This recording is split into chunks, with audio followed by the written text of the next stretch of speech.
Και για πες μου τώρα τα νέα σου. Τα ίδια, Κανέλα μου. Να χαθούμε τώρα. Κανέλα, τα παιδιά.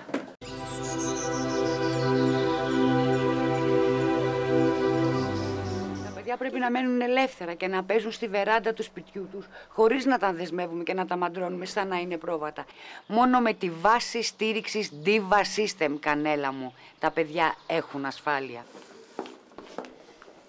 Τώρα ήρθε η ώρα να δεις τι είναι αυτή η βάση στήριξης πλέγματος. Είναι ελληνικό προϊόν, όπως είπαμε. Αυτό εδώ πέρα το ακουμπάμε στο κάτω κάγκελο. Ο γάτζος μας, έλα κοντά μου να δεις. Σηκώνουμε. Έτσι. Έλα, θέλεις να δεις και εσύ πόσο εύκολο είναι. Ναι. Πιάνουμε από εδώ. Το σηκώνουμε όσο ψηλά είναι. Το τοποθετούμε. Πολύ εύκολο. Μπορεί κάποιος να το κάνει και μόνος, χωρίς να είναι κάποιος ειδικός για την τοποθέτηση. Αυτή είναι η πατέντα μας. Αν είχαμε τετράγωνο θα το κάναμε έτσι. Και θα μπαίνει σε τετράγωνη κουπαστή. Κατάλαβα. Απλά πατάμε το ελαττηριάκι, το γυρνάμε και είναι για στρογγυλή κουπαστή, όπως έχεις εσύ στρογγυλή κουπαστή. Τι κάνουμε τώρα. Τα προσαρμόζουμε εδώ. Και εδώ. Τόσο απλά. Τόσο. Αυτό εδώ έχει μέσα μεταλλική ράβδο.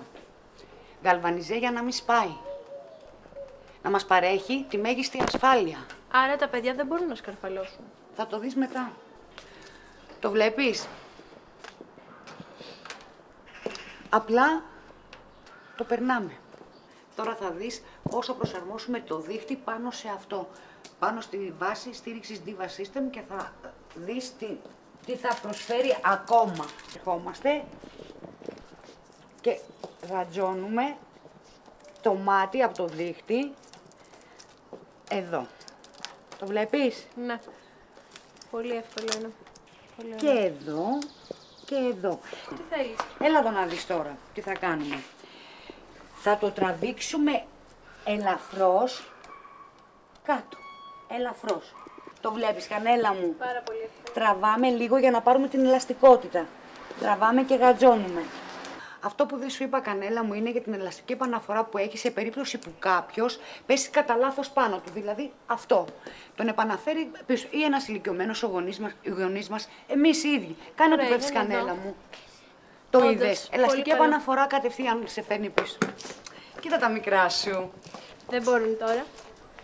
Τώρα παίξτε όσο θέλετε. Κάντε ό,τι θέλετε στο μπαλκόνι, βγάλτε όλα τα παιχνίδια σας.